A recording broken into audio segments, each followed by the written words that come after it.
પાવરપટ્ટી નજીક સોલાર વીજ સ્ટેશનમાં લાગેલી ભયાનક આગમાં લાખોનું નુકસાન થયાની ઘટના સામે આવી છે।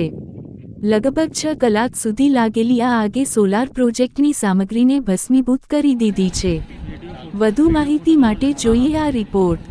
નિરોણા નજીક પાવરપટ્ટીના ઝુરા વિસ્તાર પાસે આવેલ હયાના સોલાર વીજ સ્ટેશનમાં ગત બુધવારની સાંજે અચાનક આગ ફાટી નીકળી હતી।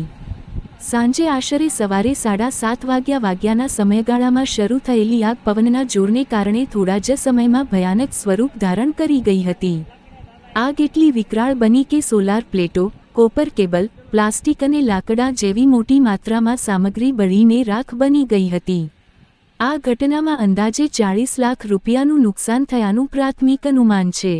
આગ પર કાબૂ મેળવવા માટે જિલ્લા મથકથી અગ્નિશામક દળની ટીમોને તાત્કાલિક મોકલવામાં આવી હતી।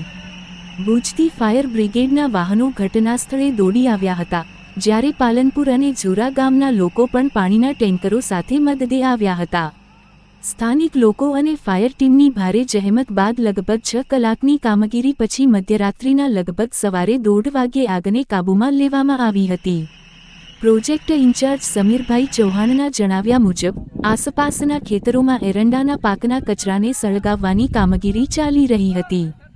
આ દરમિયાન પવન સાથે ઉડેલો તણખો સોલાર પ્રોજેક્ટમાં પડતા આગ લાગી હોવાની શક્યતા વ્યક્ત કરવામાં આવી છે। આ ઘટનાને પગલે સોલાર પ્રોજેક્ટને મોટું આર્થિક નુકસાન પહોંચ્યું છે। સાથે જ સમગ્ર મામલે માધાપર પોલીસ સ્ટેશનમાં ફરિયાદ નોંધાવવાની પ્રક્રિયા હાથ ધરવામાં આવી રહી છે।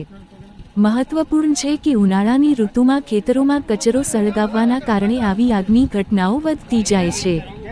જરૂરી સાવચેતી રાખવી હવે સમયની માંગ બની છે।